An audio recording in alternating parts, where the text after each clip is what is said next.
Soy Fernando Allende. One small step for man, giant leap for man. Hold up. Hey, woman, so be thinking we soft. We don't play. We gon' rock it till the wheels fall off. Hold up.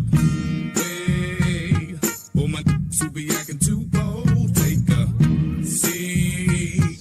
Hope you're ready for the next episode. Hey.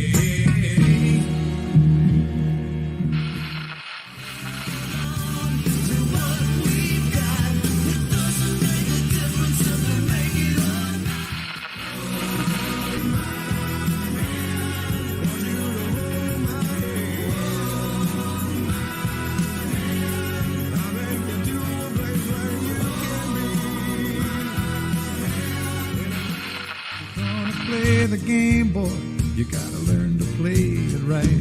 You got to know when to hold up, know when to fold up, know when to walk away, and know when to run.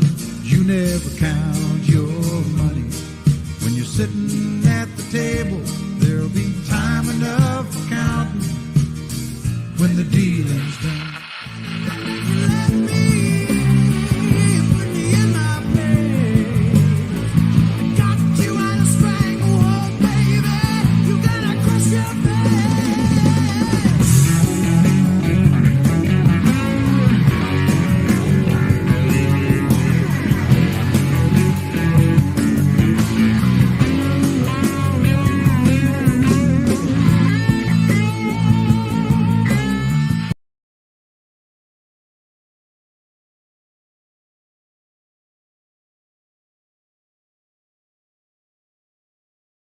All right now.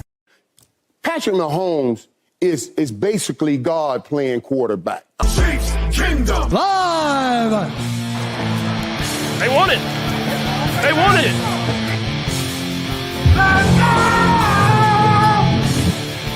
And when it's grim, be the Grim Reaper. We'll go get it.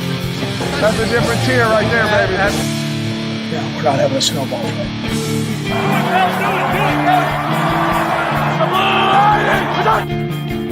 Three. No one's ever got three. I want back-to-back back.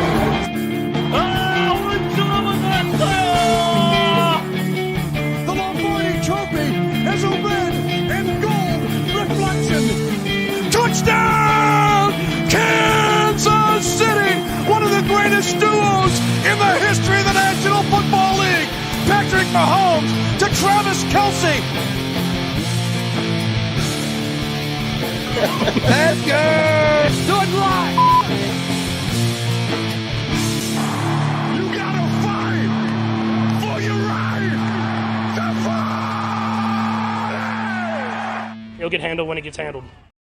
Let's go! What a great intro, Bo. Howdy, Chiefs Kingdom. It's Wednesday. It's 8 o'clock. It's Chiefs Kingdom Live. Thank you so much for joining us. As always, real quick, if you wouldn't mind, before you forget, make sure to click or tap that like and click or tap that subscribe. Maybe tell some friends, tell some family members, tell some Chiefs fans. Help spread the word. We'd sure appreciate it. We got a good show for everybody tonight. Bo put together something extra special since the 49ers like to whine and their fans about all the holding that the Chiefs get away with, and that seems to be a theme with the 49ers. Bo put together a little montage there with the hold theme music and all the holds that the Chiefs don't get away with and all the holds that the 49ers do. So that's pretty funny, Bo. I like that, man. Yeah, it was fun making it, man. We were kicking around that idea yesterday. I wish I had more time to make a better video. We had 20 songs with the word hold or holding in it that would have just fit so perfectly. But yeah, that was fun. Well, the Chiefs hold on every play, so you could have just used every play, right? So right, yeah. I should just play the game, right? Could have had one for 2.5 hours. Right, yeah. But that was well done, Bo. If our man John V jumps in the chat here later, we need to make sure we play that sucker again. Or we might just play it again when we talk about the game here in a little bit. I don't know.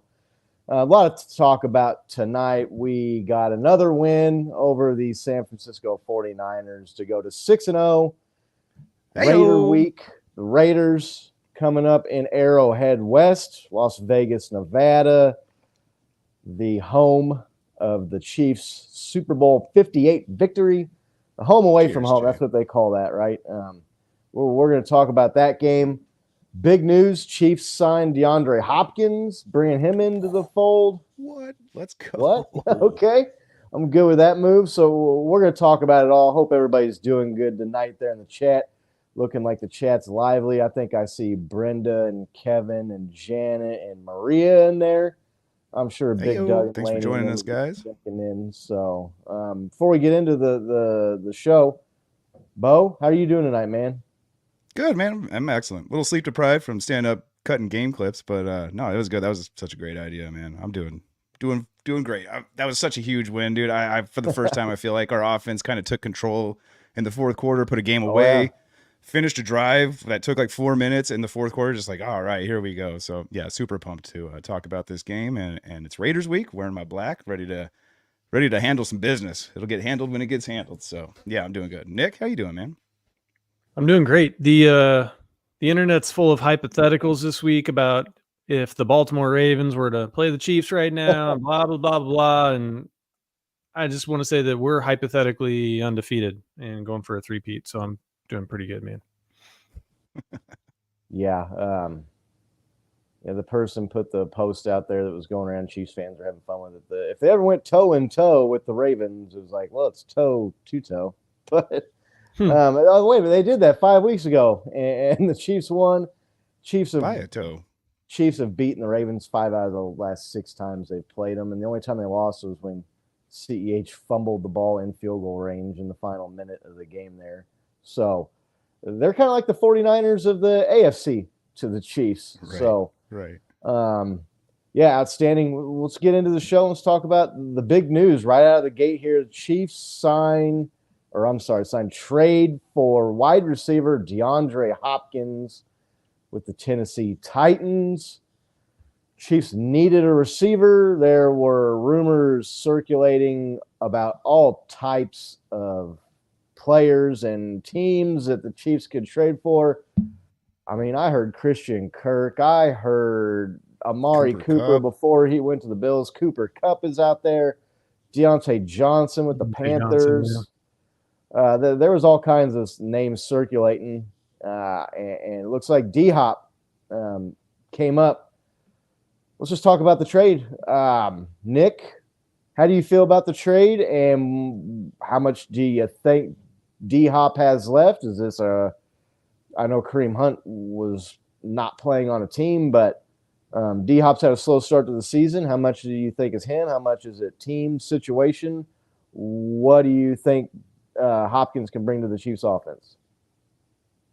Well, look, if you could get a player like that for a 5th round pick that may turn into a 4th, and then the team's going to pay for half of their salary, bring him on, man. Like, I'm really excited. We obviously have a need. We've had a lot of injuries there. And I think that first I was like, okay, so, I mean, I hope this just isn't like another Le'Veon Bell to the Chiefs, from the Jets midseason deal. But then I thought, well, if they could get Juju 130 yards in a game this season, then they're going to be able to do a lot with the DeAndre Hopkins, right? With his level of talent. So I'm really excited, man. I'm excited to see what this does for the offense. Bo, how excited are you about DeAndre Hopkins, and what do you think he's got left? I don't want to get too excited. I'm cautiously optimistic. A little foreshadowing there for later on in the show. But no, I'm really excited. I thought it's a great move. Having Juju and Rashid Rice and all these guys go down, and no Hollywood, no Pacheco. I mean, we're depleted, so we needed somebody that kind of like get in there. That's a vet, has the experience and the talent, as Nick was alluding to get the job done. And when you look at his career, I mean, the quarterbacks he's had. I mean, Deshaun Watson early on in his career was really good, but he's had Will Levis. Kyler Murray. I mean, average quarterbacks thrown to him. So I'm really curious to see what he can do with number 15, tossing him the pigskin there. So yeah, pretty excited, but cautiously optimistic. Yeah, look, DeAndre Hopkins is a guy that had over 1,000 yards receiving last year. He's had a slow start to this season, but the Titans' offense has been disastrous. They're not good. Will Levis is not a I don't know if I want to say passable NFL quarterback. Maybe he's passable, but that's about it. Mason Rudolph has seen some playing time there. That team is probably not going to be a playoff team, so you just wonder how much motivation there is for a guy like DeAndre Hopkins at the end of his career playing on a team that probably doesn't have a whole lot to play for. So Right, get me out of there. I'm hopeful that he can come in, and I don't. No one's expecting prime DeAndre Hopkins, where he's going to come in here and catch 115 balls for 1,500 yards. Those days are gone, but the guy had over 1,000 yards as recently as last year. So I think the guy comes in, brings a veteran presence to the locker room, is a guy that can move the chains, can still get open, is a really, really good route runner. Probably most importantly, especially on this team the last year and a half, 2 seasons, is the guy catches the ball when you throw it to him. Right? Sure-handed. Yeah, exactly. The guy is as sure-handed as it gets. We all remember the Hail Murray against the Bills. Someone made that point out. It was like, D-Hop was always meant to be a Chief, and he's going to fit right in. He owns the Bills. And they had the Hail Murray Nice. catch against Buffalo when he was with the Cardinals. So I like the move. It's a solid move. It's a guy that comes in. It's a position where saying it was like a position of need is like underselling it, right? They were down Oh, yeah, dude. to 3 or 4 guys that were healthy. You can't make it halfway through Dude, the we NFL were- season with what they had. Right. We were down to Xavier Worthy and 3 white guys. Like, that's just not going to cut it in the NFL for No. your receiving core. Like, and No, right. D-Hop's not the biggest guy, but at least he's not, 80 pounds soaking wet. Like, he's 6'1", I think, like 220. So, I mean, He's a big dude. all right, let's go. Yeah, bigger dude. Like, Yeah. throw some weight around. Yeah, I mean, he's a big guy. He can win 50-50 balls. You can throw the ball up there and count on him to come down with it, or at least break it up if not. Possession receiver, guy can move the chains, like I said, get open run routes. Nick, DeAndre Hopkins, the draft capital we gave up for him. Is there maybe a guy out there that you wanted more than DeAndre Hopkins? Or, I mean, is he kind of about the best Chiefs could probably expect to get? Yeah, look, I know that people are saying Cooper Kupp, but Cooper Kupp, I think, injuries are also an issue with him. So, yeah, Deontay Johnson maybe would have been better. He's a younger receiver than D-Hop, but Yeah. if you look at what we gave up, right, which I already mentioned, and then just a veteran presence. Somebody said this is like we're going to play Unk ball, right? Because we've got like the leading rusher from 2017, 2018, the leading receiver, the leading tight end, right? Like, so we're just going to be like a bunch of old heads out there playing ball. But those guys, they've seen a lot, right? Travis Kelce plays with his mind as much as he plays with his body. And if we can get another one of those dudes out there that has like it in his mind that I can win a ring here and I just have to perform and is bought in and can take some of the pressure off of a Travis Kelce, take some of the pressure off of a rookie Xavier Worthy, take some pressure off of Patrick Mahomes. I think it's all going to be good, man.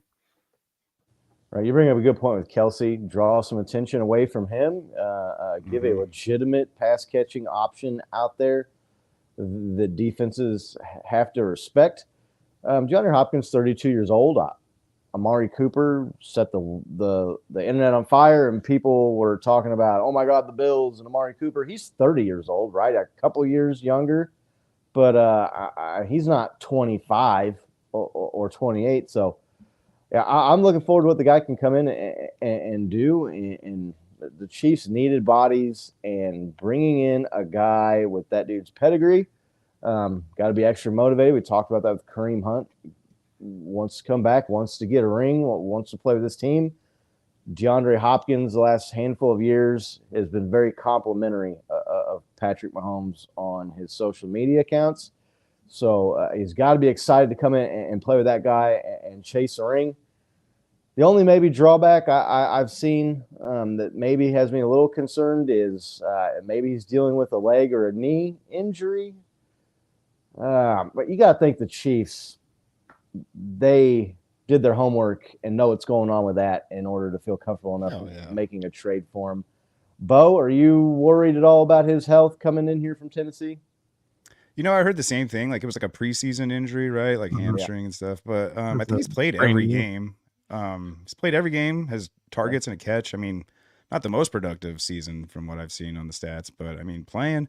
And I think you alluded to it really well earlier, right? Like he just didn't have the level of players around him that, you know, he could really shine. And I think he was just kind of looking over his shoulder, 1 foot out the door already kind of thing. And he saw it and just took that opportunity. I wouldn't really worry about his injury. It seemed like it was mild. He's been playing every game. And now that you're, you know, on a team that can actually do something, you see those injuries kind of go away. We saw that kind of with Kadarius Toney, right? He had a hamstring injury. Then he comes in, catches a ball, and then hops in on that hurt leg for a touchdown. So, you know, I think there's a lot of mind games to those types of injuries when it comes to players and when they know they're renegotiating contracts or making trades or going to another team or something. So I think there's a little of that too. Not too worried about it at all. I mean, the dude's a professional athlete. He's got professional trainers, professional doctors, and he's on the men's and mid-season form now too. He's been, you know, hasn't missed practice or anything. So I think we're good to go. Yeah. Nick, you comfortable with his health condition? Chiefs, like I said, had to have done their homework, right? Yeah, I'm sure that, you know, that probably contributed to the price.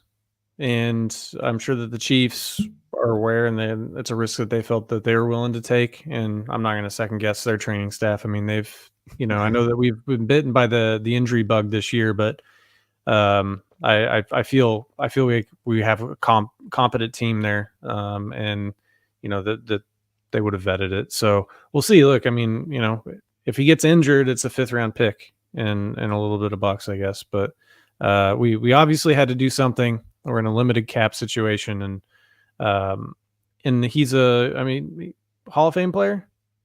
You guys put him in the Hall of Fame, right? Yeah, so yeah. like, Did you yeah. see So that stat that Doug threw up there? yeah, 11,000 yards, right? Or 12,000 yards. Yeah, so he's got 12,000 yards receiving. So I mean, to me, that's a no-brainer if you can do it, and they're going to pick up half of his remaining salary. So. Yeah, he's top 20 all-time NFL, I want to say, in catches. The guy, the injury thing, I don't know. Devontae Adams, you know, you mentioned Kadarius Toney, his hamstring injury or calf injury or whatever it was he had going on in New York, you know, magically was better as soon as he got to the Chiefs. Right. You saw it with Devontae Adams, right? He had a hamstring injury with the Raiders, and Right. he steps right in and plays majority of the snaps with the Jets. Dylan, talking about intake of the playbook. Yeah, that's a good question.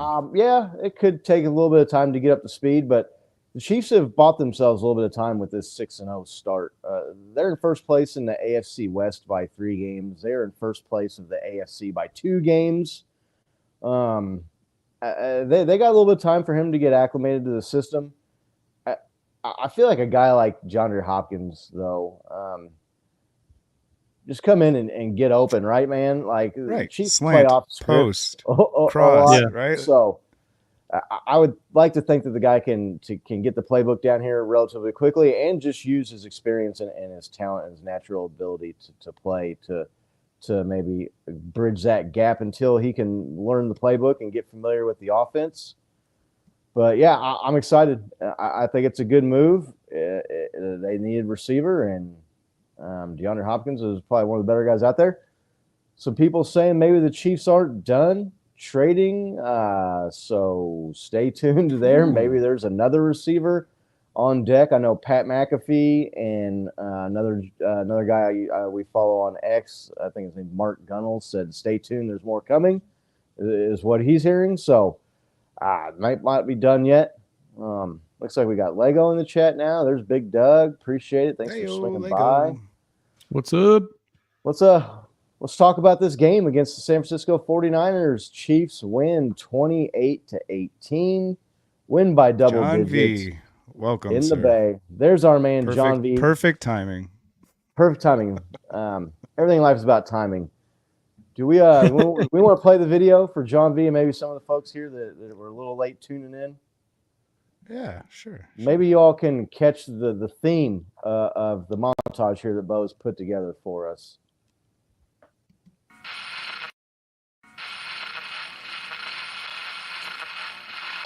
Soy Fernando Allende. One small step for man, giant leap for man. Hold up. Hey, woman, so be thinking we soft. We don't play. We gon' rock it till the wheels fall off. Hold up. Hey, woman, so be acting too bold. Take a seat. Hope you're ready for the next episode. Hey.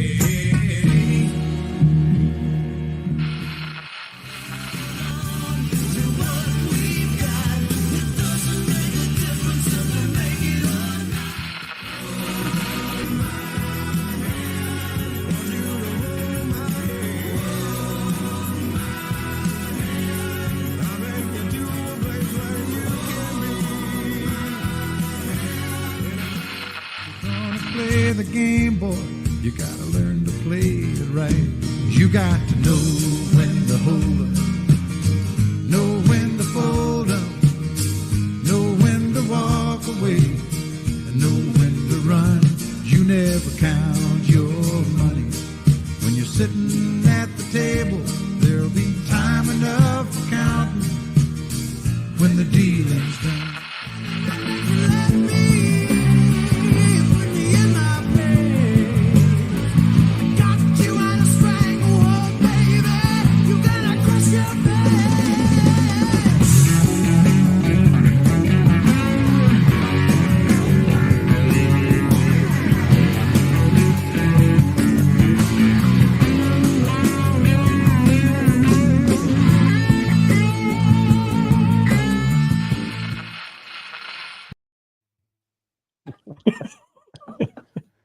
Oh man, I love John V. Brotherly love, man. Brotherly love. I know he can take it. We just want some video evidence that the 49ers get away with holds, and they do call holding on the Chiefs from time to time. So, just the Chiefs win again in the Bay Area. That's 5 straight games for those who are keeping track over the San Francisco 49ers. Only one of those games of which is actually at Arrowhead. 2 in the Super Bowl and 2 in the Bay Area. Nick, overall thoughts? How are you feeling watching that game? Yeah, you feel good, right? There's a couple of gaffes on offense. A really solid play by, I forget who it was on defense, but defensive lineman got his hands up, batted the ball up, and intercepted it. Just credit to sometimes the players are just good. And then an interception there. Bad fake punt by the Chiefs that didn't go anywhere. But overall, I feel like a dominant performance, even with that. I mean, you look at the stat lines for Mahomes, and, it's weird because like I simultaneously heard that he's washed and he sucks this year, while everybody also was saying, dude, check out all these awesome highlights from Patrick Mahomes from the same game. So it's interesting. Look how he took over this game and won it for the Chiefs, right? So look, I think it's just a dogfight between these two teams. They both have good defenses. They both play each other a lot for AFC, NFC team. They've played each other a lot, since Mahomes has been there. And it was a hard fought game, but the Chiefs just, I think, outclassed them, right? I mean, I just think it was just when you get to a minute 20 left and it's 28 to 12 or whatever in the game, it's just, there's nothing else to say other than, good day for the Chiefs. Bo, how are you feeling watching that game? Yeah, excellent, man. I was loving all the pundits on TV talking about, the 49ers, they were down Debo, and then Ayuk gets hurt, and they were playing with their wide receiver 3, wide receiver 4, wide receiver 5. And I was like, I don't know if you guys noticed, so were the Chiefs. That sounds so familiar. And they're like, well, yeah, but one of your guys is Travis Kelce. And I'm like, oh, so who's your tight end? Are we saying that we have a better tight end now? It was just kind of great watching them like lose their arguments back all over the internet. But no, feeling great. A little frustrating, as Nick pointed out, started off like fake punt just gets stuffed immediately. You're just like, what are you guys thinking? Just go for it there, right? Like I had no idea why they called that there. And then, next ensuing drive, interception. But after that, like really took command. I mean, luckily we have the defense we do. Best defense in the league, called it a couple of weeks ago. Now it's like definitely certain. I'm pretty sure most people are saying that now. Luckily we have them, kept them to 3 points on all that madness. And then we were able to go get some awesome rushing touchdowns. And then Mahomes, takes games into his hands when they came back. And yeah, I'm with Nick. I'm like, how is he washed? But at the same time, he's the talk of the week, right? Everybody's talking about game of the week and watch these highlights. He took it over. And so, yeah, it was just phenomenal. Like I was super impressed with that last drive too. Like I said, 4.5 minutes going in the fourth quarter. Like, okay, we either usually score too fast here or we go 3 and out. Let's not do that. And we were able to, keep the ball, take it down to like a minute and 20 left. And yeah, finally ended a game for once. Felt great. Yeah, huge completion by Patrick where he's getting sacked or tackled to the ground and just pushes it, shovels it, whatever you want to call that pass he made to Noah Gray. I felt good watching the game. It felt like the Chiefs were in control the whole time. It was a little closer than I would have liked, especially with the Chiefs getting the ball there, right there close to the end of the first half, of the chance to score, add to the lead, and then get the ball after half, and then they somehow give the ball back to the 49ers with about as much time as they possibly could have given it to them back there at the end of the first half, and 49ers go down there and score. So overall, the Chiefs, they looked better on offense, defense, and special teams. The Chiefs defense, we'll talk about them first. They come in here. I think maybe this is the first time, although maybe you could say in the Super Bowl last year, perhaps you could make the argument, but I think it's pretty clear this year, the Chiefs go into this game with the better defense for the first time in the matchup with these teams. They were answering the bell, right? Chiefs would turn the ball over or get stuffed or miss on a fake punt that was ill-advised. Especially you're going to pitch it to Juju Smith-Schuster is the guy you're going to snap the fake punt to, a guy maybe with questionable knees. They get a turnover. The Chiefs struggle to move the ball, have to punt. The defense was forcing 3 and outs. They were getting turnovers.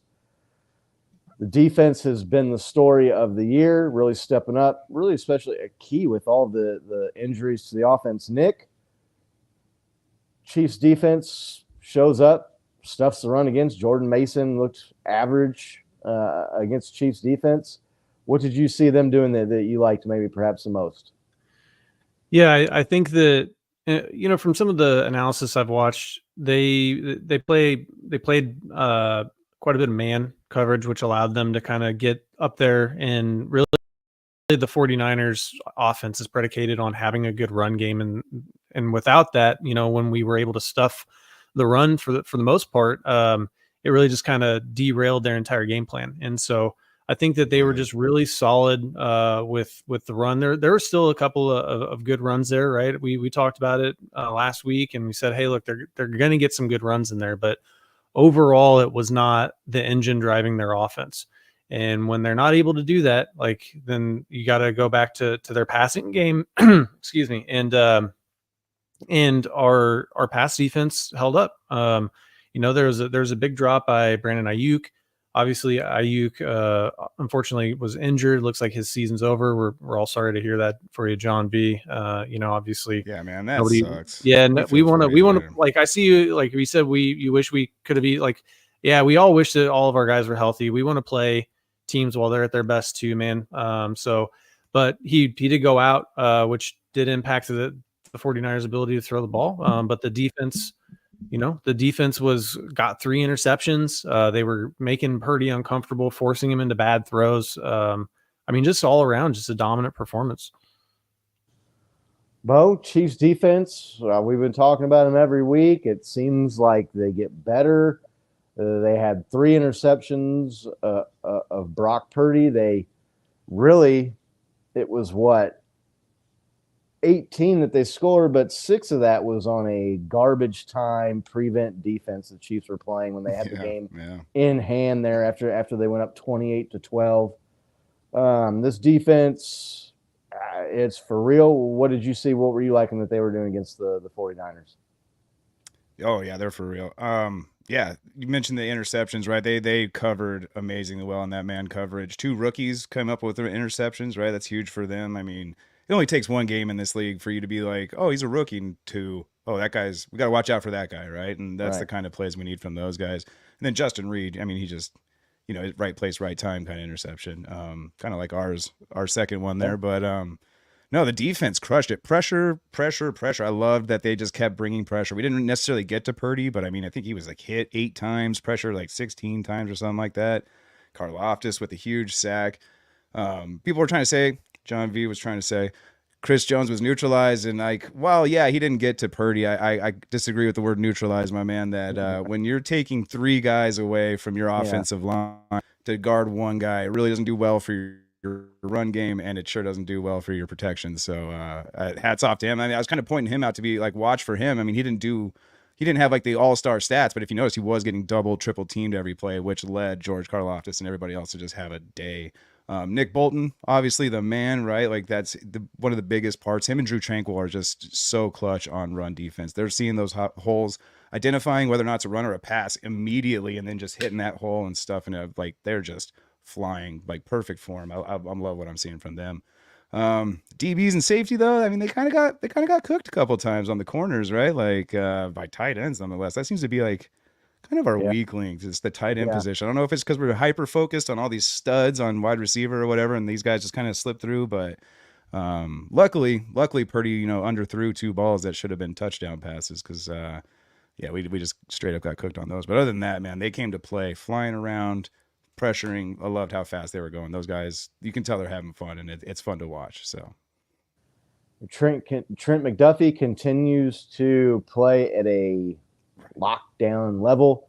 He had the awesome pass breakup on the sideline there. The ball's in the guy's hands, and he just kind of reaches up and like flicked it out of the guy's hands. Teams are not throwing the ball at him. Chiefs suffer an injury with Jalen Watson, who was really coming into his own as a starter this year with the departure of L'Jarius Sneed in the offseason. So Chiefs are looking to maybe get some bodies there. They bring a guy up off the practice squad, right? And it's the active roster. Next man up. They've shown an ability to do that. So, they just came in there and the 49ers, they had 2 long runs. One of them, ironically, called back on a holding penalty. I wonder if the referees maybe were taking a little umbrage and taking all the talk about them never calling penalties against the Chiefs for holding, and then they were in their pocket. Because it seemed like right out of the gate, the 49ers got 2 quick holding penalties there. But they bottled that guy up. They continued to just absolutely stuff the run. I mean, I'm seeing these rushing leaders this year, and Derrick Henry is up at 600-something yards now, and he really did nothing against the Chiefs. They come in, another team that's, like you mentioned, predicated on running the ball. They're like, I'm trying to think of a team, maybe like the Broncos back when Kyle Shannon's dad, Mike Shannon, was coaching him. Plug and play. You can just put any running back in there and get 100 yards. Not the case Sunday. Against his Chiefs defense. They played amazing.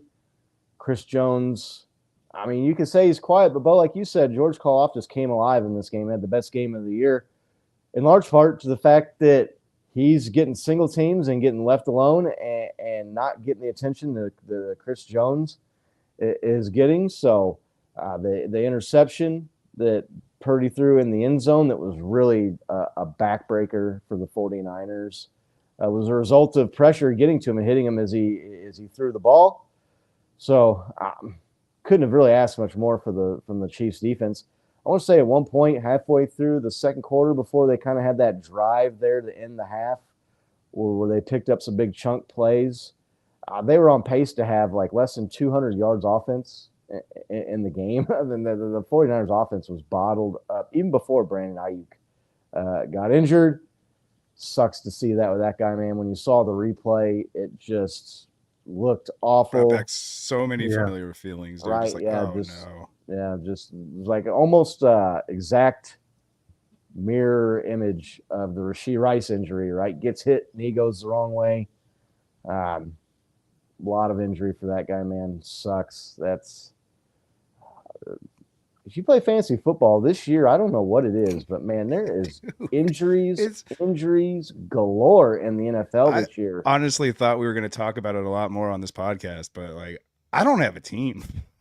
Yeah. There's nothing to talk about. There's Right. nothing to talk about. It's a fantasy now that I can even play. I've been lucky with some deft free agent signings here in the early part of the season. Was able to get some guys that have been able to step in and fill in for injured guys. I mean, I lost Rashee Rice early. Now I got Mike Evans is out for a stretch here. Deebo Samuel. I told myself I'm not drafting Deebo Samuel this year because the guy's always hurt. And I'm sitting there in the fourth freaking round, and Deebo Samuel's still available. I'll draft, and he's missed. He had pneumonia. I don't ever remember hearing of like an NFL player missing a game for freaking pneumonia. So, but it looks like he's out of the hospital, and Deebo Samuel is going to be doing okay. So that's good to hear. But yeah, I can't ask much more out of the defense. The offense looked good. Bo, you meant, or I think maybe it was Nick mentioned a couple fluky interceptions by Patrick Mahomes. The tip pass, you can't do much about that. I don't know much. The other one was also Just gotta tilt your hat to the offense or the defensive lineman on that play, right? But the other interception he threw wasn't like a terrible pass or anything. So Xavier Worthy just fell down. I think they got their legs tied up and it happened really quick, but it looks like he just fell down mid route. Right, receiver falls down, and so Patrick gets the interception. He's been on like the opposite side of the pendulum of the luck is swung to unlucky for him. He got away with some passes and some plays and some tip passes early in his career, and some drops at interception, right? And now it feels like the guy, no matter what he does, something happens every game, whether it's a guy making an acrobatic one-handed leaping turnaround 180 in the air interception, or tip pass interception, or a receiver letting the ball go through his hands or off his hands for an interception. So I don't expect that to continue, especially not this week going against the Raiders. Patrick Mahomes probably plays best against that team out of anybody.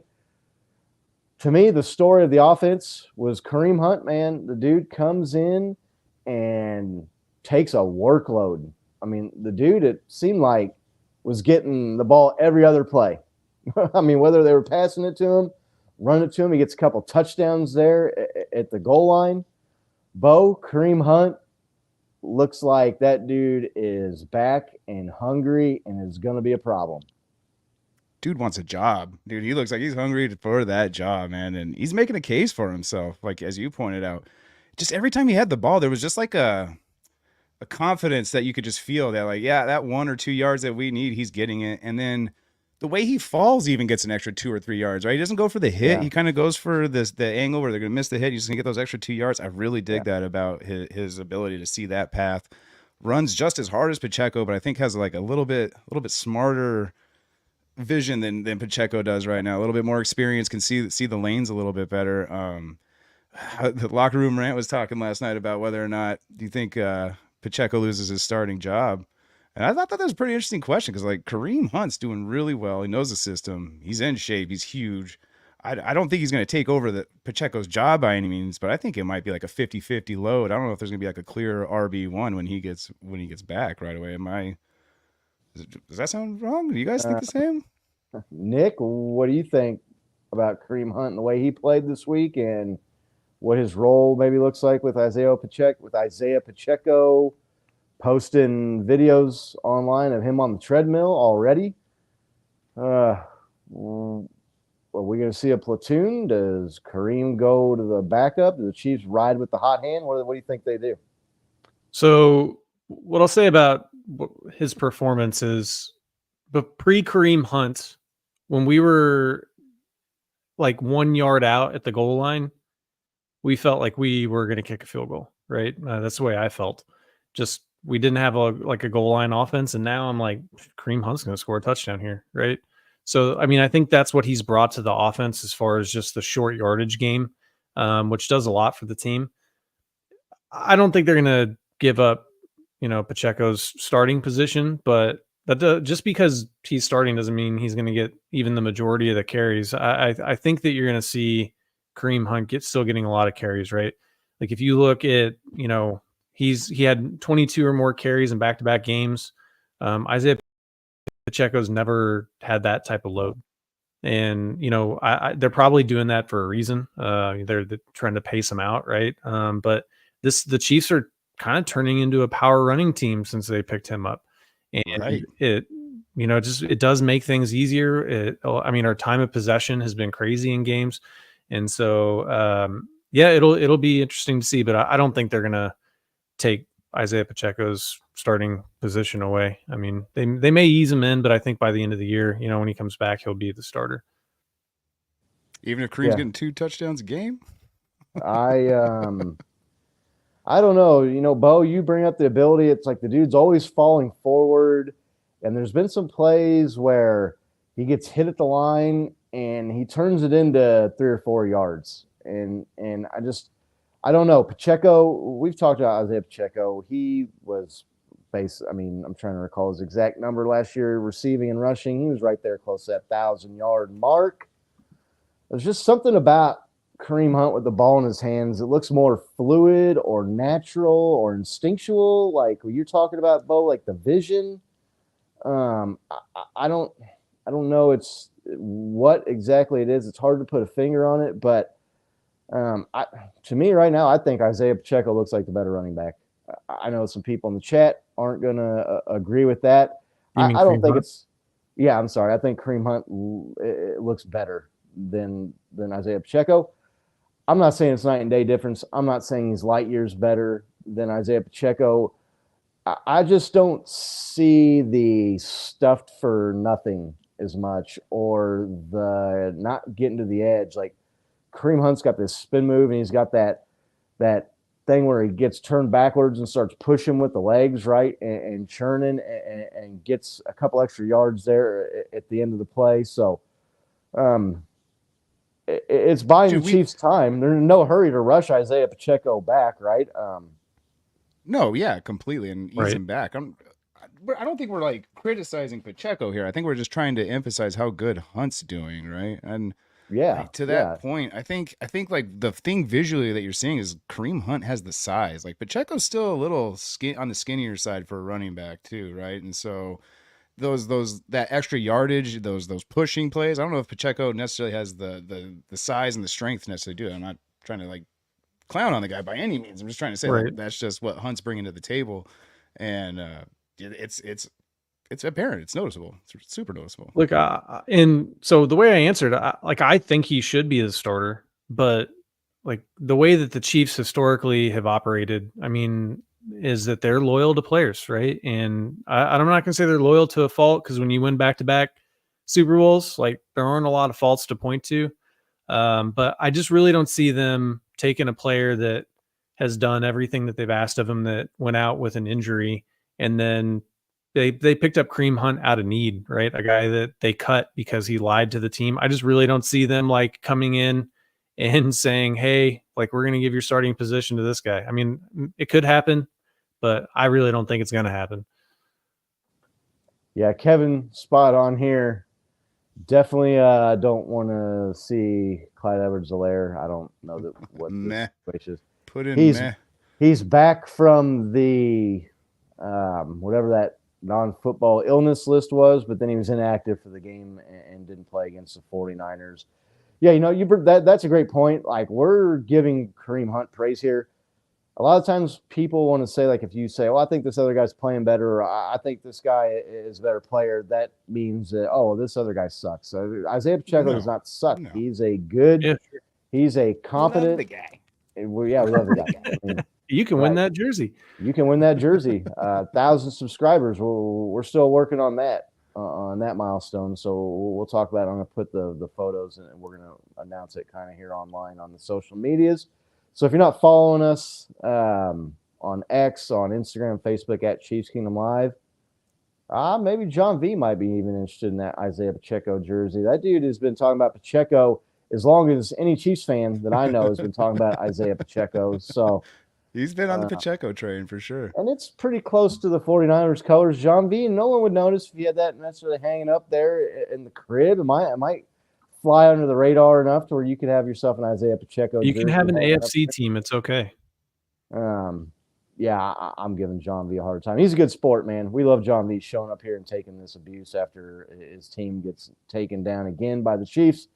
Can't And be kindly easy to taking do. us in his chat last Right. night for his show and tolerating us just Chiefs Kingdom bombing his chat last night. That was pretty fun. Yeah, Locker Room Rant. If you're not following John V's show, if you're not watching, you're messing up. You're missing out. So Tuesday nights on YouTube, give him a subscribe and give him a follow.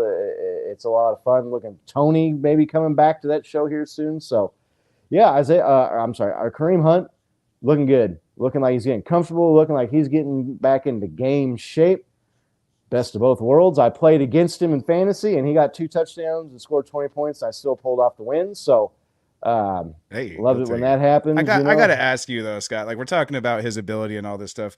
We joke about it consistently in our chat, and we do on the show too, about how for some reason the Chiefs' MO 1st and 10 run up the middle, right? Yeah. How less frustrating has that been these past 2 games? Right. Now that Hunt's getting 4 or 5 yards, like, Yeah. oh, well, that's what that play is 2nd designed and 4 is for. pretty Huh. cool. That's why they're going for that. Okay. Yeah, it's definitely been less frustrating. That's one good way to put it. We're just gonna do that. I still hate running the ball up the middle on every other or every damn first down. But every first down, yeah. Hey man, 2nd and 4 is a lot better than 2nd and 9 or 2nd and 10. So good to see Kareem Hunt back. Really enjoying that guy's resurgence, being back with the Chiefs after everybody knows we've gone on it. We need to talk about it again. What happened and being away for 5 or 6 seasons here now. Patrick Mahomes, I thought he had a really good game against the 49ers. We talked about the 2 kind of weird fluky interceptions, the tip pass, and then the receiver falling down. The guy just makes plays to win. He makes game-winning plays when the game's on the line and game-winning plays need to be made. He had the amazing run where he got to the sideline and tiptoed around and put a defender on skates and picked up a first down and got us down there inside the 5 that led to a big touchdown. He went Patrick Mahomes at the goal line over Mustafa Nice. of the 49ers. Scored a big touchdown there. He made other plays, kept the plays alive. We mentioned the 3rd down pass there at the end of the 4th quarter where the Chiefs were able to really bleed off another minute and a half or 2 and give the 49ers no real chance to come back. Bo, Patrick Mahomes' performance, what did you see out of him, and how good do you think he played? Oh, just a washed-up quarterback, barely figuring out a way to win by running 60 yards down the field and then trucking somebody in the end zone to win, right? I can't stand these people who are just obsessed with stats. Like, well, if you look at his stats, he's not playing good this year. He's not playing good this year. Just talking shit. I secretly kind of love how much like hate he's getting. Like, it's just putting another chip on this dude's shoulder. Like, you want him to win a 3-peat? Okay, keep saying he's washed up and he's not playing well. I mean, you go by the numbers. He's 6-0. He's undefeated. Everybody, like, I don't know how that's washed up or playing bad. You're 6-0, right? Like, sure, he's not on pace for 5,000 yards, but he hasn't been since his rookie year. So, like, I don't think we're ever going to see that again. That was kind of an anomaly. We might. That'd be awesome. But as long as we're winning, I think people just need to calm down. And the haters, I mean, I can see why they're so loud. They're just haters going to hate. But, man, I do not see what everybody's talking about. I see Patrick Mahomes, like you just said, taking games on his shoulders and winning them himself, whether it's running up the sidelines, like having to extend plays himself, scrambling, dodging 4 guys, dodging Fred Warner, on that same play that you're talking about. Like that's nobody. Like he's just an unbelievable talent.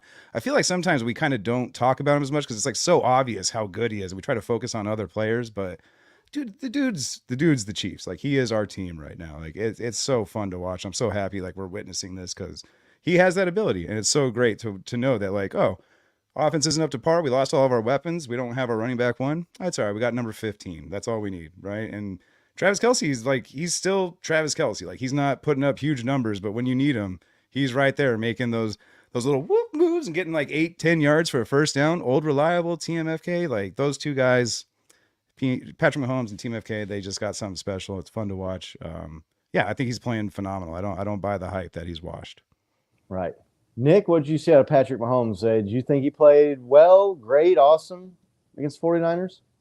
Yeah, look, I'm not going to we got a couple new people in the chat. We got Delmont. What's up, dude? Delmonte Yeah, Green we've been doing this Beans. for Hell a couple yeah. years, That's a great but we're still growing here. We got Ian and Eddie B in. Welcome everybody.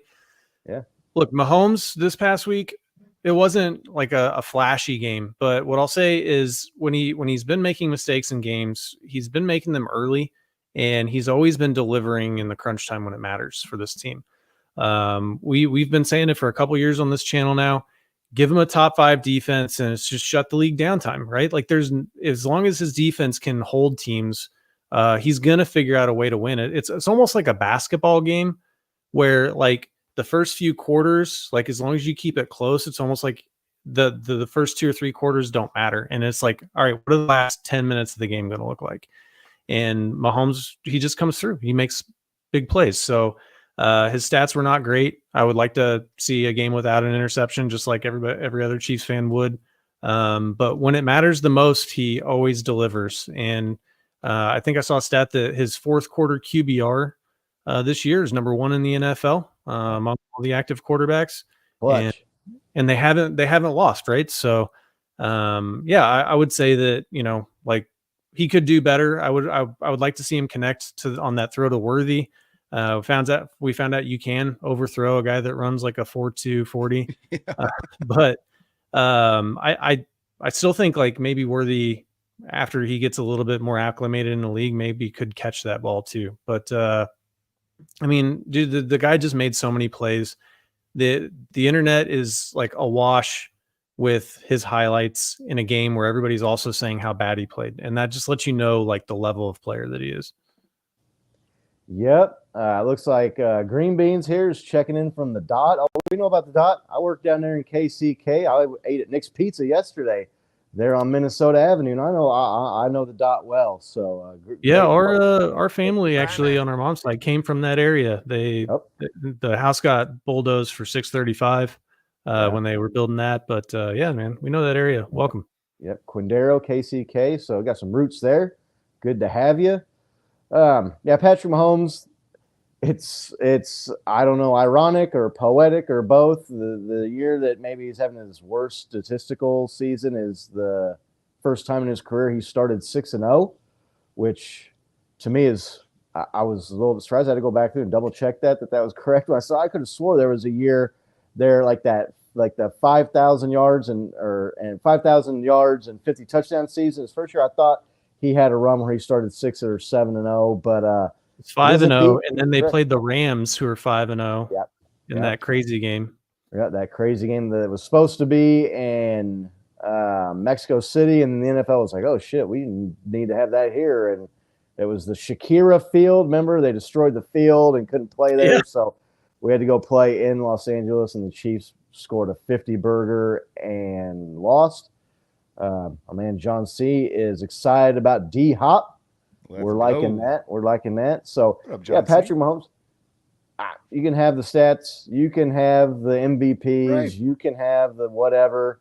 6-0 in first place in the AFC.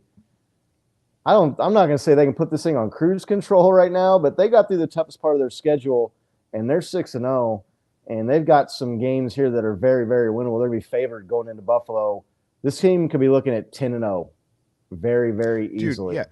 I feel like a majority of the people who picked the Chiefs to go 13-4 or 14-3 had 1 or 2 of those losses in those 6 games. Right? Oh yeah, one of the first 2, right? We talked about that. Right.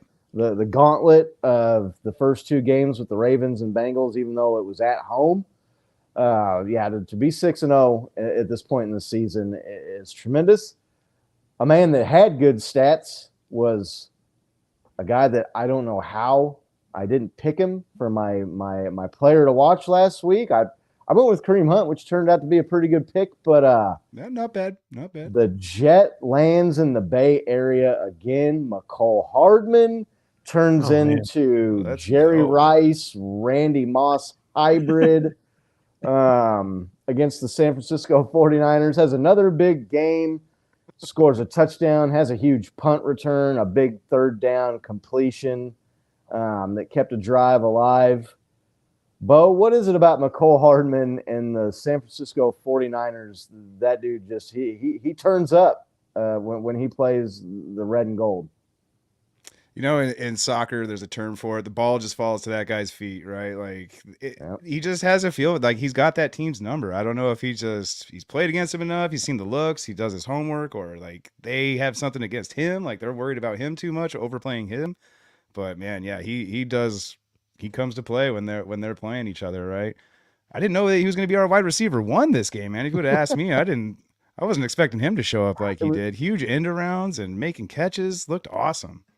Yeah, I was thinking it when he was making big plays, and about halfway through the second quarter, maybe they're in the third quarter, and I was like, how did I not pick this dude for player of the game? He's the player of the game every time the Chiefs play the 49ers. Nick, Mecole Hardman, a little bit of a breakout game for him. What did you see out of him? What do you think it is about his matchup with the Niners that makes him so successful? And can this be maybe like a jumping off point, especially with the DeAndre Hopkins coming on board? Can we maybe see some more production, bigger games out of the Jet moving forward? Yeah, it was nice to see that jet sweep back in action and being successful. Look, it was that kind of out of necessity, right? I don't think that probably their game plan going in was we need to get Mecole Hardman the ball a bunch of times, but once Juju was out and he's like, my hamstring is done for I can't play.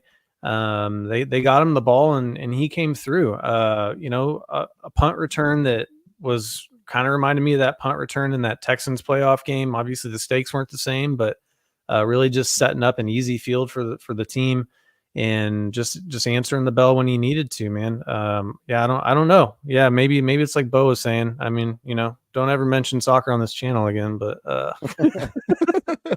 do you guys not though have like that like roller coaster feeling in your stomach when you see that he's the punt returner? Like, oh, is either going to be really great or shit, he can muff this right away. Right? He's gonna muff it. Yeah.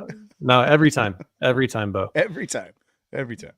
Yeah, I think it's on the touchdown passes, they caught the 49ers in the perfect defense, right? Fred Warner's blitzing, and so that takes him out of the play, and the jet sweep goes for the touchdown. Mecole Hardman, when he gets in the open field, man, that dude, he's still got the speed, and he can hit that extra gear and turn on the afterburners. He burned the 49ers again. Last time they played him in the Super Bowl, obviously he had the big, long, 55-yard catch, and then obviously the game-winning touchdown the time before that in San Francisco, and the Chiefs put up 44 on the number one defense in the NFL that year. He had 3 touchdowns, so I would love to see Mecole Hardman use this to maybe as like a jumping-off point for the season and maybe establish himself as that number 2 option, man. The guy's got the speed, and he's got the skills. He's got good hands. You don't see him drop a lot of passes, so hoping that. What did you guys think of Andy Reid's call to try to throw the Tom and Jerry play to him? Yeah, again? that was cold, yeah, man. same I wasn't position, gonna bring that up. same area. I wasn't going to bring it up. Everybody saw it. We've already dunked it on failed John spectacularly, but man, that was a cold-blooded play call. We could have got it. Could have got it if the ball's a little closer. If maybe I think he slipped a little bit. Yeah, he slipped. Yeah, that's what it was. But no, the play worked again. So hoping to see the 49ers again, obviously, this year, because that means the Chiefs would be playing them in the Super Bowl. It's the only other time they could see them. 49ers being 3-4 and still a few weeks out from Christian McCaffrey coming back, man. They're fine. The alarm bells got to go off a little bit more, though. Like the panic alarm. They just got to hang around Seattle. They just got to hang around Seattle close enough, and then get McCaffrey back and make a run. They could be, dude. They might actually benefit from not being first in the conference. Get a nice, that's possible. I'm not saying their season's over, but at 3-4, the alarm bells are starting to go off a little bit there in San Francisco. But nah, they're fine. They're gonna have to string some wins together here. The Chiefs play an opponent this week that even our man John V can unite with us in his hatred for, the Las Vegas Raiders, the 49ers' former Bay Area nemesis. Chiefs would travel into Arrowhead West. He'll get handled when it gets Bo, handled. how are you feeling about the first matchup with the Raiders this year? You feeling pretty good? Oh yeah, man. Have you seen the disarray they're in right now? I mean, they're I don't know what they're doing over there, right? They're down to they got a quarterback hurt, so I guess they're going with Gardner Minshew is going to be their quarterback, right? They just gave up their best receiver in Devontae Adams, traded him over to New York. Running back, I think he's hurt too. Who was that? Is it Jones? Aaron Jones? So yeah, I think I'm really liking the condition they're in as we're coming into form with Kareem Hunt, maybe a D Hop. I don't know if they would play him week 1, but I mean, I don't see why they wouldn't. But no, I mean, even without him, man, I was kind of clowning on it, like we're relying on Xavier Worthy and 3 white dudes, but those 3 white dudes are Jalen Watson, Noah Gray, and Travis Kelce. They're not terrible pass catchers, so I mean, we can make do with what we have, and I'm ready to kick the Raiders' ass. I'm ready to see it get handled. Yeah, Noah Gray had a good game against 49ers, which is funny. I watched Wayne Breezy's Madden preview he does every week. And Noah Gray was tearing the 49ers up in Madden, and it turned out to be prophetic because he had a good game. He had a hell of a game. He did have a hell of a game. Justin Watson and company are getting some help, getting some reinforcements. You got to be able to find a few packages and get DeAndre Hopkins involved in this game against the Raiders. It's funny when team goes to the backup quarterback, they go to Aiden O'Connell, they bench Gardner Minshew, and then Aiden O'Connell gets hurt. And then you got to go kind of crawling back to Gardner Minshew, right. Like, hey, buddy, let's get you ready to play this week. We just benched you. Minshew's like, it's okay. I'm used to teams moving on for me. Right. Yeah, for sure. Uncle Nick, Rico's just happy to throw footballs over the mountain. Yeah. Second division game of the year on the road against the Raiders. How are you feeling? You feeling confident about this game? I mean, it's the recipe versus the formula, right? I mean, the formula is like the Chiefs motto this year, and the Raiders head coach said that they got the recipe for the Chiefs. I mean, I hope that recipe still includes like not completing a pass in the second half like they did the last time we played them. That was I think Nick Wright called it the nightmare on Christmas. Really, it's like we lost that game in the span of a minute of gameplay and 2 different defensive touchdowns. So I think as long as we can limit the mistakes, right, and just pound the ball and play ball control, like time of possession, I think, it's going to be a favorable win for the Chiefs. The first meeting and matchup since the Kermit doll, I know you played that it'll get handled when it gets handled quote a couple times during the show, Bo. So we're going to see what the Chiefs have in store for them there. Oh, you looked like I thought you were gonna do the sound drop, man. I thought I saw your finger moving towards it, so I paused. But look, I expect the Chiefs. Honestly, I expect the Chiefs go in there and whoop the Raiders' ass, and that's what I'm looking forward to. I think that the Raiders have kind of talked a lot of shit and they punched above their weight, and I hope we go in there and we punch them in the mouth. I mean, that's really what I'm looking forward to in this game. Yeah, it looks like our man Brandon in the chat there is going to be at the game in Las Vegas at Arrowhead West. Nice. Let's go, Brandon. Oh, nice. Let's get it going, man. Get out there and represent. Eddie, Raiders the circus for sure. Look, Chiefs, I haven't looked at the line and see what they're favored in this game, but this is a get-right game. If people have thought Patrick Mahomes wasn't right, and if Travis Kelce wasn't right, those guys own the Raiders. Travis Kelce always turns up for the Raiders game. So, look, if you're going back and forth between Aiden O'Connell and Gardner Minshew, you got problems. The Raiders got rid of Devontae Adams just in time for the Chiefs to not have to play them. So, appreciate that. First return trip back to that stadium since winning the Super Bowl there back in February, Super Bowl 58. Who's our player to watch in this game? Nick, who are you looking at? Who has a big game against the Raiders? I'm going to call Kareem Hunt, man. They've been riding Kareem Hunt to victory over these past couple of weeks. I think that you've seen where he's looking like he's almost busted loose a couple of times too, and he's running hard. I know that he was limited in practice today with the hip injury. I think they're just probably trying to keep him fresh and keep some hits off of him in practice there. But I think it's going to be another big day for him, man. Okay, Bo, who's your watch? I'll go on the other side of the ball. Beginning of the year, you put out a tweet. It was fun. It was preseason. It's before preseason. You're like, let's have some fun. Let's make some wild predictions of what's going to happen this year, right? And people were just coming out with some outlandish things like X player is going to have 1,700 yards kind of thing, right? Mine was Nick Bolton's going to have 2 interceptions in one game, and one of them's going to be for a touchdown return. I feel like that's going to happen this game, or it's going to be like really close. I feel like that guy is just aching for an INT. I mean, he's right there making all the tackles you could ever want for, but you see him. I think he's getting that big elbow cast down to like a little half size one now. So you should see a little bit more range of mobility in his arm. And I think that's going to do wonders for that secondary line of defense. So look for Nick Bolton to have a huge game this game. Yeah, Nick Bolton coming alive. Took him a few weeks to get into game shape. Maybe it looks like there after missing pretty much all of training camp and all of the preseason with injury. I'm going with Brenda here. I'm going Travis Kelce. He's going to find the end zone here. We put out a little tongue-in-cheek post on our X account about it. Is Travis Kelce ever going to score another touchdown? I think he gets in the end zone this week against the Raiders.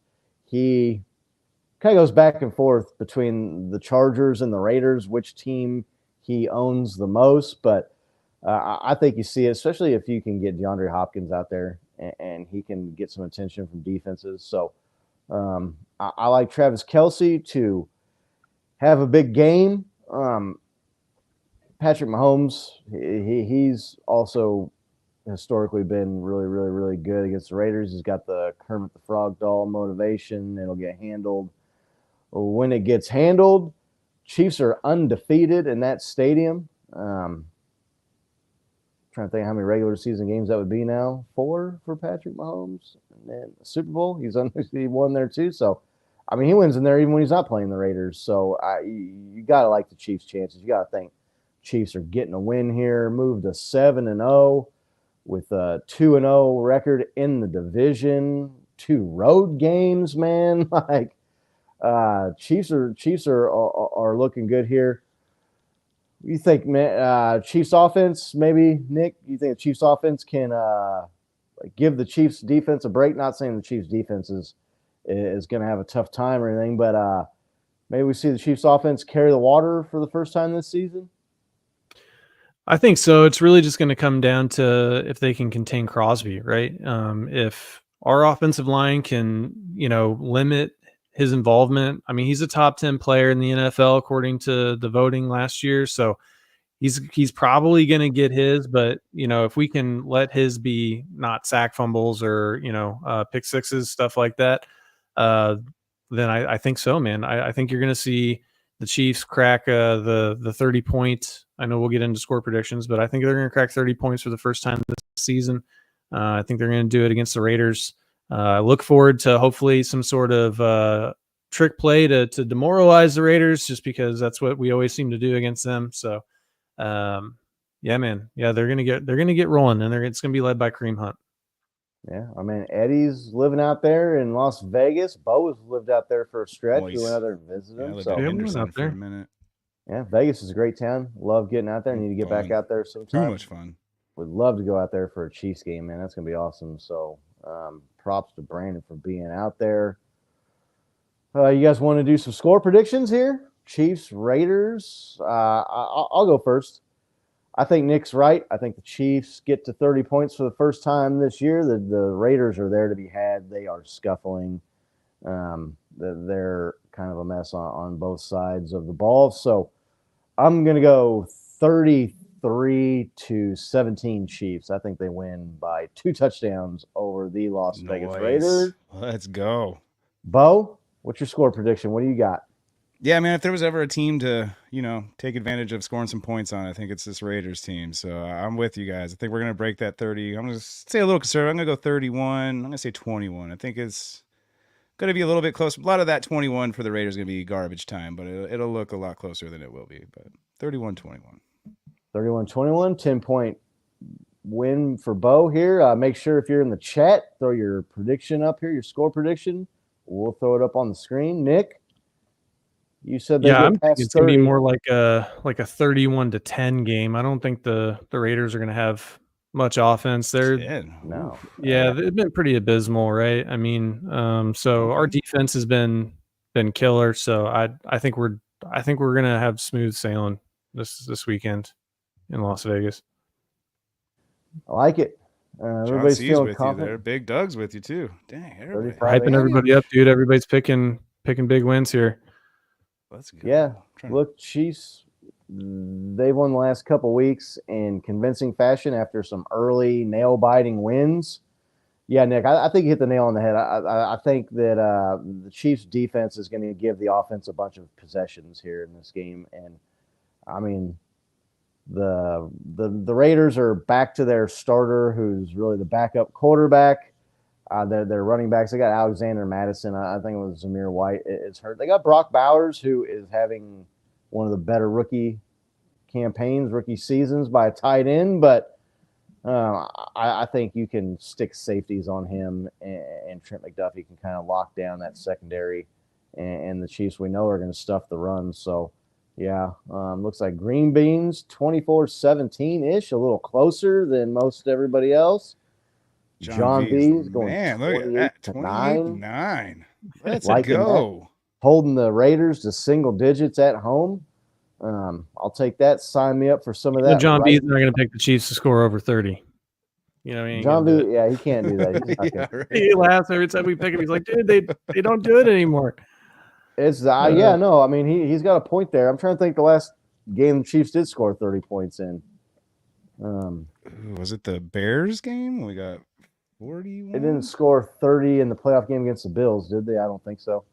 No, I don't think so. 51-17 Bears last year. Dylan. Man. Okay, Dylan. Bo's gonna buy everybody burgers if we get a 50 burger. Hey, whoa. That was was one time thing like 3 years ago, man. Bo's been on Chiefs bids too much here lately to be buying anybody any burgers, I think.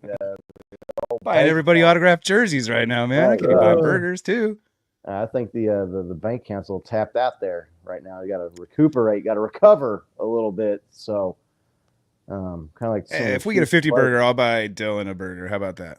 All right, we'll take that. I don't know anything else going on NFL wise. We haven't gotten to.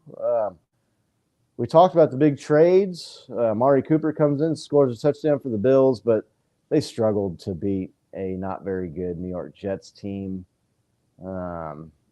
I don't know, everybody. The Ravens are the talk of the NFL again. Nick alluded to that at the beginning of the show, and people are saying, can the Chiefs beat the Ravens this year? And I'm like, what? They already did. I don't know what you're watching, but John V. John, I'm taking $13 and a dream with me to Peru, man. That's all you got. I mean, I don't think it takes a lot of money to exactly. to go to Peru I don't think being in the jungle drinking ayahuasca is like an expensive thing. I think it's getting there is expensive, but being there is not expensive. Yeah, I don't know if experimenting with psychedelic drugs is all that advisable, especially in a third world country. But hey, you do you, man. It's the place to do it. But was like, where else would you do it? You should see their Yelp reviews. They're amazing. TripAdvisor, outstanding reviews. Yeah. Local, what do they call just that? Google it. What do they call those people on Yelp, like local expert or local tour guide or whatever? So, Aaron Rodgers. He's going to be our shaman. Yeah. I guess we could talk about the Ravens here for a second. They've looked hot after a slow start. Any more concern about the Ravens than maybe we had before, Nick? Are they – I mean, it's the same old Ravens, right? When they can run the ball and dictate the terms of the game, they're tough to beat. But when you can stuff the run and you can get them in a game where they've got to pass and do some of the things to make them uncomfortable, they kind of wilt a little bit. I mean, Ravens a little bit maybe on your radar here? Are they the second best team in the AFC again? Yeah, hold on. I saw Jody Fortson comment, and I had to respond to Oh, that. yeah. Yeah, dude. Like, I'm a big Jody Fortson fan. Oh man, yeah. So I would love to see him go for 100 yards. Yeah. So we're Dude, on that there. Dude, if he could stay healthy, I think that guy's going to be a star in the NFL. But on that Hardman TD, I text Nick. I was just like, Hardman, but Fortson, but Hardman. Yeah, hustle play by Fortson helps Mecole Hardman get into the end zone. I mean, that was the play that sealed the game right there. Put it on ice. I mean, yeah, the Ravens. That's why I put the hypothetically. I know we talked about it a little bit earlier. We got a few more people in the chat now, but I mean, look, the Ravens hypothetically are the best team until they get in those situations where they have to play some of the best teams. Now, they're an amazing team, right? Like Lamar Jackson's a lot of fun. Derrick Henry, if you look at like the number of stats that he's like number one in right now, it's just insane. I didn't see the Derrick Henry trade. I probably should have because they're such a big running team, but I didn't see that going quite that well.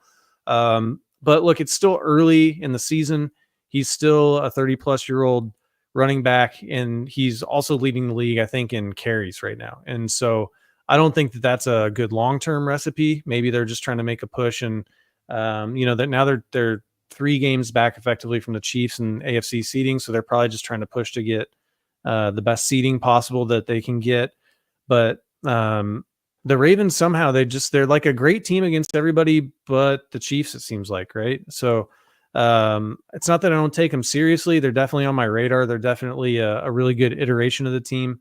But we've already played this iteration of the team, and we saw the Chiefs come out on top, and it was close. There's like a toe out of bounds away from going for a 2-point conversion for the win. But yeah, it'll be interesting to see. There's a lot of season left before we can really say what the Ravens are going to be at the end of the year.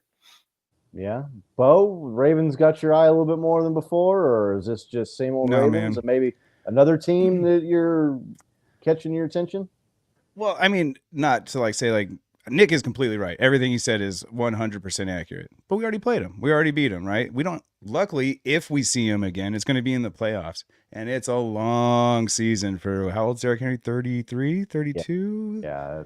For that guy to be running, dude, he still has like 12 more games, 11 more games. Right? Like it's D-Hop being 32 and people are, what's he got left? Is he washed? I mean, receivers got longer careers than running backs. For sure. Right. Let alone on a team that's leaning into you to like make it happen and make your offense work. Right. And so like, that's what they're going to have to do with him. And it's just a question of whether or not Derrick Henry's got the stamina to make it all season. It really just comes down to that. Right. Because as soon as you see when we shut him down, you see what that team turns into. They turn into a pumpkin. And so, yeah, it's just, can he survive 11, 12 more games being the workload? Where's that timeout button at for Laney here, talking about Skyy Moore jokes? Skyy Moore. I'm out just for even mentioning Skyy Moore. Is there just anything? Throw him in that D-Hop trade? Just like, here, you get him too. We don't even anything back. He just shows up there in Tennessee, like you like sneak him in there at the end. Like the fine print is like, and Skyy Moore. Like you gotta, the guy had another drop this week, then got a penalty. I mean, he's got more penalties than he has catches. Has more drops than he has catches. Xavier Worthy has more touchdowns than he does. I mean, Nico Remigio or one of these guys, you can't get a shot. I mean, Skyy Moore, is there anything the guy can do or not do to get cut from the team? Yeah, I mean, obviously he's doing, like we were talking about this earlier, obviously he's doing things when he's not being targeted that they like. That's the only thing I can figure, man. I don't get it. Like the Chiefs seem to have these, Skyy will break out with a zit on his face. Yeah, I don't understand it. I mean, you see these guys that are kind of on the practice squad, and especially for as much hype as like a guy like Justin Ross had, right? And I know he had a couple drops, but like Ross. The social media team is like hyping him up in the off season, and then the guy just sits on the practice squad, doesn't even make it on the team. I don't get it personally. I know our wide receiver situation isn't good, but I just fail to believe that there's that much of a drop off from what you're going to get from Skyy Moore, which is, I think he's had Nothing. 3 targets now and 0 catches and 2 drops, right? For 0 yards, no catches, no yards. 2 kick and returns, I think. he's had some kick returns, so they were decent kick returns. Nothing crazy there. No major gaffes or fumbles like he had before, but he had the muff kickoff, 2 or 3 weeks ago, didn't he? Skyy Moore? Yeah, but it wasn't a turnover. So yeah, you're right. I mean, maybe, but my point is, like, I don't see, like, how could Nico Remigio do worse than that, And so maybe there's some blocking things or some assignment things that on plays, like, when they're, that's the only thing I can think, man, is they're not running the routes right. Maybe there's some pick routes where they're not the targets. They're supposed to be taking the defenders off and they're not doing what they're supposed to. Or maybe it's just that they're hard-headed and it's a 2nd-round draft pick and they're not going to move off of him. I don't know, man. I don't know. I would like to see somebody else in that spot. And I think all the Chiefs Kingdom agrees with us there. Unfortunately, we want the guy to be good, but he's just, how many times do they need to give him the ball and to prove that he's not, Del Money, I know this is your first time watching, man. Trust me, if you'd watched this show for the past 2.5 years, there's nothing more than we wanted for this guy to do good. When he got picked up by the team, Scott and I, like, got his jerseys, we're like dancing in the street, and it's just been unbelievably just disappointing, his lack of production. I mean, like, as I pointed out, Xavier Worthy has more touchdowns than he does already. Yeah, I mean, Wanya Morris has more touchdowns than Skyy Moore has on this team this year. Right. Like, I mean, come on, at some point, I don't know. It's endlessly frustrating. I don't know if it's the 2nd-round draft pick pedigree, stubbornness, what it is, but the guy continues to hang around. I mean, give Remigio a chance, man. Like, I don't know. I just can't. Remigio is a better comp for Dante Hall, actually, because Dante Hall was in NFL Europe, and he was, like, thinking maybe football wasn't going to be a career for him. And then when he got his opportunity, he took advantage of it and he made the most out of it. And I've seen Skyy Moore get opportunities and not take advantage of it. That's kind of where we're looking at moving off of him. It's like, well, like, I mean, and it's not like a couple of games, right? We're talking a couple of seasons now. Yeah. He had a great punt return in the Bengals AFC Championship game that we'll always remember him for. I mean, it allowed us to get down there and win the game, go to the Super Bowl, beat the Eagles, right? Like that play was a big part of that. So, he's had contributions in the past, but for now you're looking at really kind of a solid 2 years where he hasn't really contributed anything to the team as a wide receiver when that's been our weakest link. And I just think we gotta see what else we got. But the coaches are obviously smarter than me sitting in my basement, on the internet, but right. Gotta turn the page. I thought you were a coach. Yeah, I mean, it's over the phone. Yeah, I don't know. Give another guy a shot. See what you got, man. I don't know.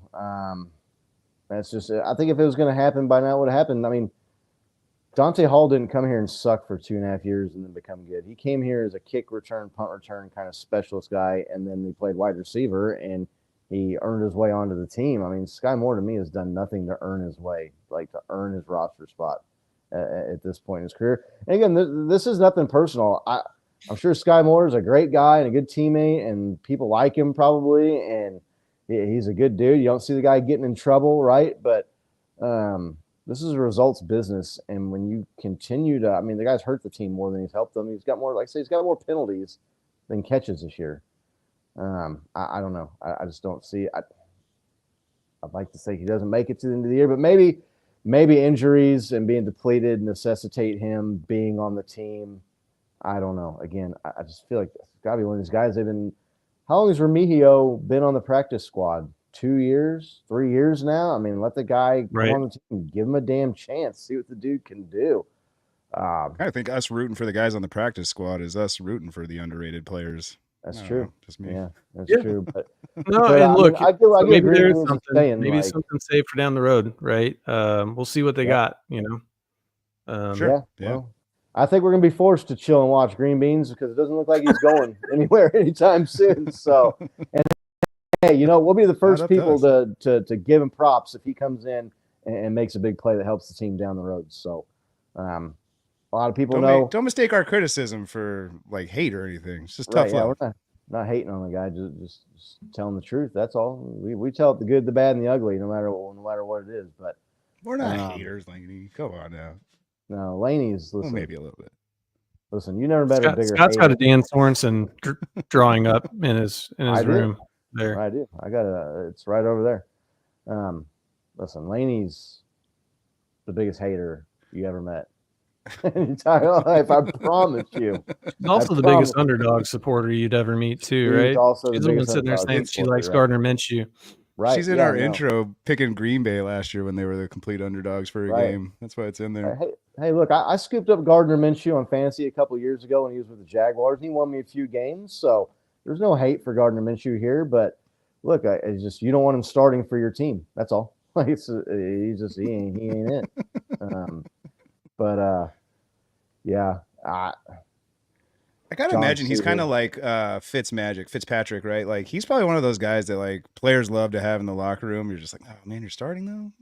Right. I mean, he had that one good year in Miami, but like most of the time, people are like, oh Yeah, man, Fitz is in. Right. Yeah. I mean, if you ever played sports, everybody had that guy on the team that you liked kicking it with on the bus, right, and hanging out with after practice, but you didn't want him in the game. Like so, I was that guy. that was Bo. Okay, well, Bo knows what we're talking about then. So Was that Johnny? I'm a good hang. I'm just. Was that dude's name terrible. Johnny Gomes? Yeah, The Johnny Royal? Gomes. Right. Yeah. John V, you're right there, my man. I'm sure. I mean, I think Laney's bigger fan of you than she is Nick or Bo or I, to be honest with you. So she loves some locker room rant and loves some John B. We love John B. I mean, this guy's a 49ers fan in here taking this abuse after a fifth straight loss. And after, I mean, we've taken him down the Super Bowl every other year, it seems like. So look, the guy got all the respect in the world for me. And I'm going to watch his show because not only is it good, do I love John V, but it's funny.